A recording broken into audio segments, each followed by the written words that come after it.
का आलीस? मला अक्कल शिकवायला? शे ग, उलट तुला समजून घ्यायला.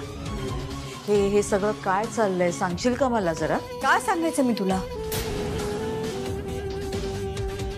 कारण मी तुझी आई आहे. नाहीये माझा विश्वास तुझ्यावर. माझा कोणावरच विश्वास नाहीये.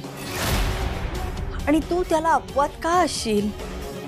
हा, मी तुला विश्वासाने सगळं सांगीन ग, पण तू लगेच जाऊन तुझ्या नातवंडांना सगळं सांगशील. वा नूतन, छान.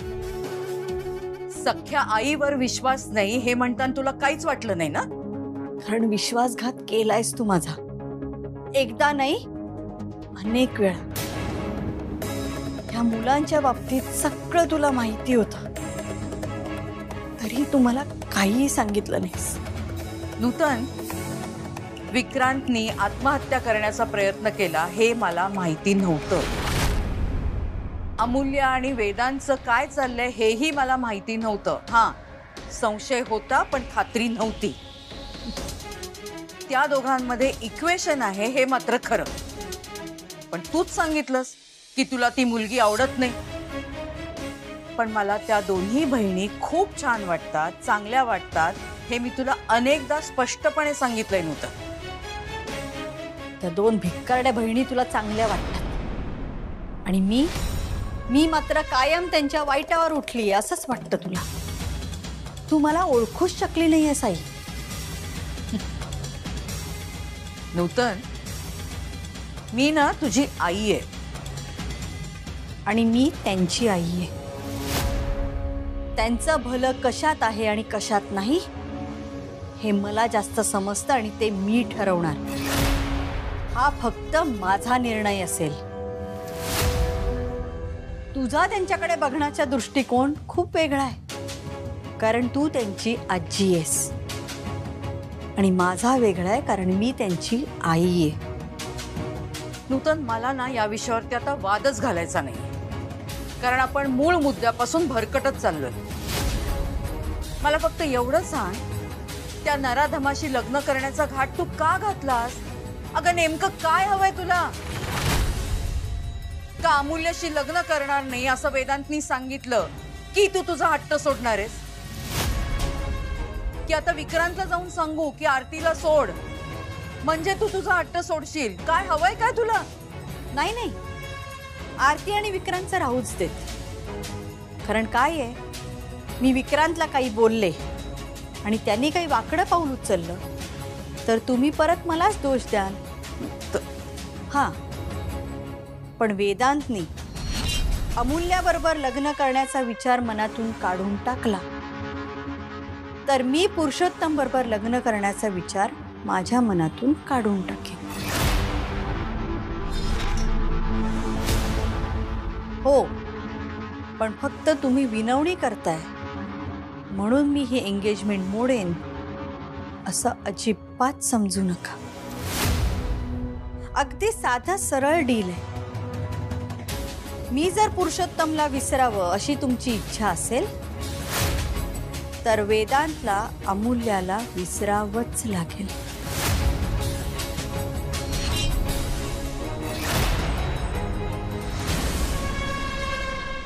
काय सांगतेस काय तू अमूल्या? नूतनजी आणि पुरुषोत्तम लग्न करतायत? बाप रे, काय झालंय त्यांना अचानक? विचित्र आहे नाही हे सगळं? अण्णा, मला खूप टेन्शन आलंय. तिकडे वेदांत आणि विक्रांत तर हवालदिल झालेत. या जगात ना काहीही होऊ शकतं ह्या गोष्टीवर माझा विश्वास बसला. रागापायी माणूस कुठल्याही थराला जाऊ शकतो. आता वेदांतलाच बघा ना तुम्ही. खूप लागलंय का त्यांना? खूप नाही लागलंय, बरं आहे ते. नाही पण आता तिकडे ते एकटेच आहेत का? अमूल्य, अगं बरी आहेस ना? या अशा परिस्थितीत त्याला एकटं सोडणं म्हणजे? आई, अगं मी त्याला घरी येण्यासाठी खूप आग्रह केला पण तो ऐकायलाच तयार नव्हता. माझा सुद्धा पाय निघत नव्हता त्याच्या घरात. अण्णा अण्णा मला खूप भीती वाटते हो. जर पुरुषोत्तम काकांनी वेदांचा सूड घेण्यासाठी काही. अरे मला सुद्धा तीच भीती वाटते. पुरुषोत्तम म्हणजे मा बेरकी आणि अगदी भडकू डोक्याचा आहे, काही करू शकतो तो. मी काय म्हणतो, मी जाऊ का वेदांतरावांकडे, त्यांच्याशी बोलतो आणि त्यांना इकडेच घेऊन येतो. नाही अण्णा नको, तो नाही ऐकणार तुमचं. अगं मला असं वाटतंय की कितीही आपल्याला वाटत असलं तरी सुद्धा वेदांतला कदाचित इथे येऊन आपल्या सगळ्यांबरोबर कानकुंड्यासारखं होईल. आत्ता त्याला काय वाटतंय याची आपण फक्त कल्पना करू शकतो. त्यापेक्षा आपण त्याला थोडा वेळ देऊया. नाही पण अमूल्या, त्यांना व्यवस्थित झोप लागेपर्यंत तू फोनवर बोलत राहा त्यांच्याशी. मी त्याला सांगितलंय की घरी गेले की फोन वगैरे. बरं अमूल्य, ऐक, जरा 2 घास खाऊन. आई नको, माझी खरंच इच्छा नाही. अमूल्या, असं नाही करायचं बाळा. आता हट्ट करू नकोस. हे बघ, तू लक्षात घे, आत्ता वेदांतला फक्त तुझा आधार आहे. त्याला तुझ्या आधाराची गरज आहे. अशा वेळेला तू स्वतःची काळजी घ्यायला हवीस ना. तूच जर का खचून गेलीस तर तू त्याला कसा आधार देणार आहेस. म्हणून सांगते, तुझी काळजी घ्यायला हवीस. तू खा बरं, मी भरवते, खा. नाही म्हणू नकोस आता.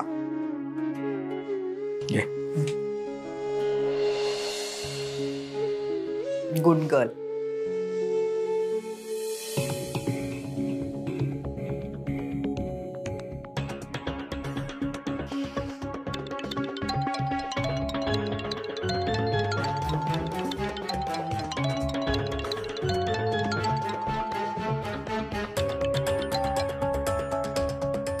हॅलो, कसा आहेस?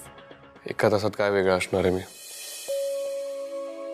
सोड, मी ठेवते फोन. नाही नको, सॉरी. जेवलास? नाही. ऍक्च्युली मी पण नव्हतंच जेवणार, पण आईने आग्रह केला म्हणून जेवून घेतलं. बरं चल, आता मी तुला आग्रह करते, जेवून घे बरं. मला भूक नाही. मला सुद्धा नव्हती, पण तू एक काम कर ना वेदा, तू जेवण ऑर्डर कर, ते येईपर्यंत लागेल तुला भूक. पण नको आहे मला, बोललो ना मी. अरे खाऊन घे ना काहीतरी, खाल्ल्यावर ना गोष्टी जरा सॉर्टेड होतात. अमूल्य, बोर होत आहे मला. मग तू एक काम करतोस का, तू वॉकला जा, तुला बरं वाटेल. नाही नाही नको, ऍक्च्युली वॉक नको, तू बाहेर पडूच नकोस. फिल्म बघतोस? अमूल्य प्लीज. नाहीतर बेस्ट वे, तू गाणी ऐक. मी तुला माझी प्लेलिस्ट पाठवू का? त्याची काही गरज नाहीये, थँक्यू. हसलास ना?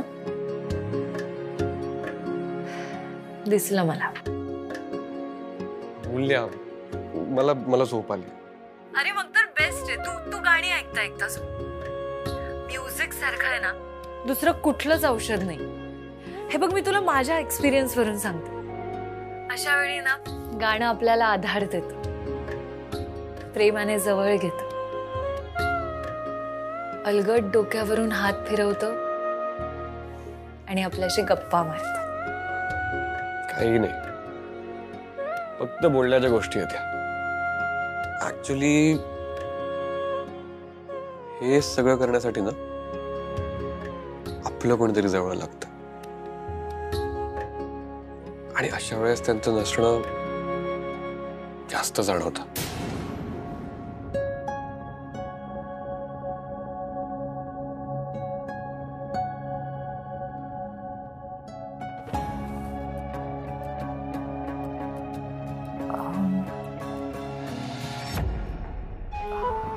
आपल्या त्या दिवशी जे काही झालं त्याबद्दल बोलायलाच नाही मिळालं ना आपल्याला. त्यासाठी डोक्याला शांतता मिळायला पाहिजे ना. कदाचित मग त्याबद्दल बोलूनच शांतता मिळेल. नको, मला भीती वाटते.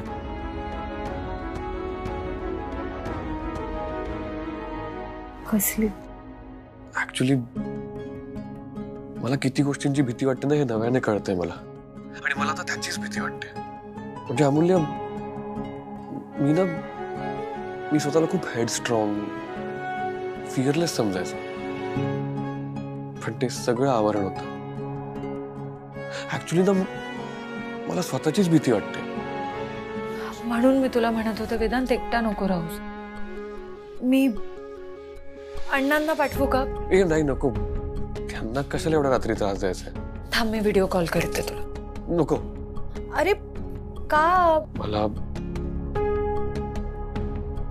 तुझ्या डोळ्यात बघण्याची भीती वाटते.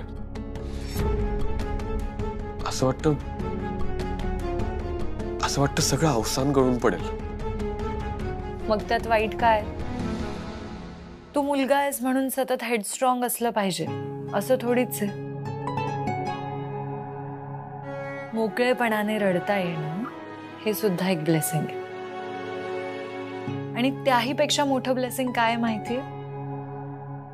कोणीतरी आपले डोळे पुसणार असणं. मी आहे वेदांत, मी आहे.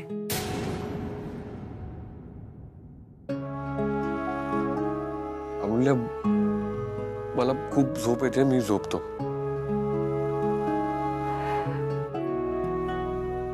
ठीक आहे. Good night. अमूल्य,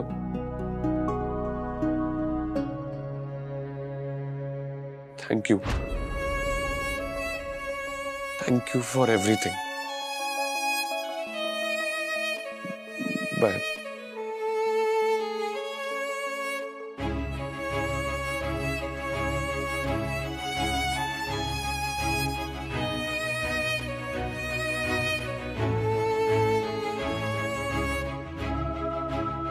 झोप केली का मी याला एकटं सोडून?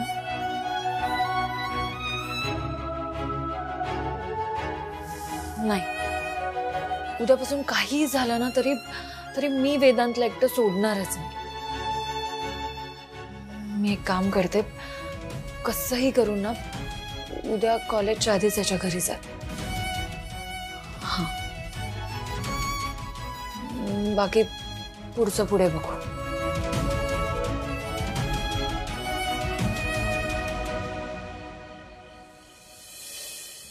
काम नीट कळलंय ना? हो साहेब. नीट ते काम पार पाडा. मला गाडीचीही खबर नाही लागली पाहिजे. हो नक्की साहेब. नीट काम पार पाडा आणि नंतरच्या शिक्षेलाही तयार राहा. हो साहेब, तुमच्यासाठी काय पण.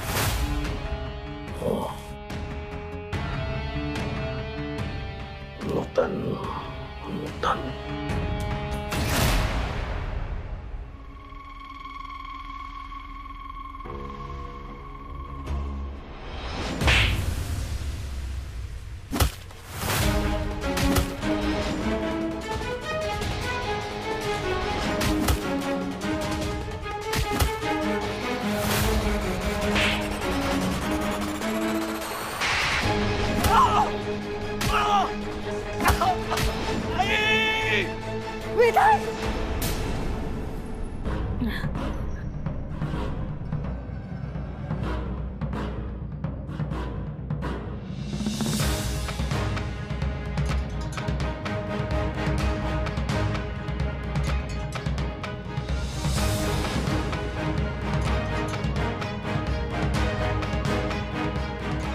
करावा का वेदांतला फोन? आणि काय सांगणार आहे मी त्यांना? मला स्वप्न पडलं होतं की तू संकटात आहेस. नाही, तो फोन नाही उचलणार माझा. काय करत असेल तो? ह्या सगळ्या प्रकाराने काय अवस्था झाली असेल त्याची? मलाही अशी विचित्र भीती कसली वाटते? काहीतरी घडणार आहे नक्कीच, नक्कीच काहीतरी घडणार आहे. देवा, त्याच्यावर कुठलंही संकट येणार असेल ना तर ते माझ्यावर येऊ देत, पण त्याचं रक्षण कर रे.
लय खुजले का रे साऱ्या तुझ्या अंगात? दादांकडे बघून सोडतोय तुला. पुन्हा जर दादांवरती हात उचलला ना, त्या हाताची गाठ बांधून तुझ्या गळ्यात घालेन. कळलं? चला रे.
वेदांचे मिस कॉल्स. झोपला नाही का?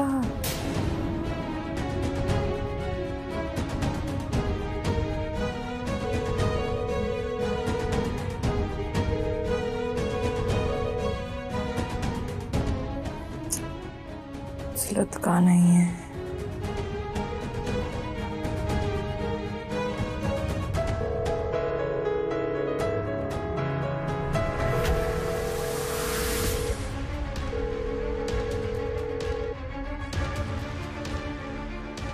फोन का नाही उचलत?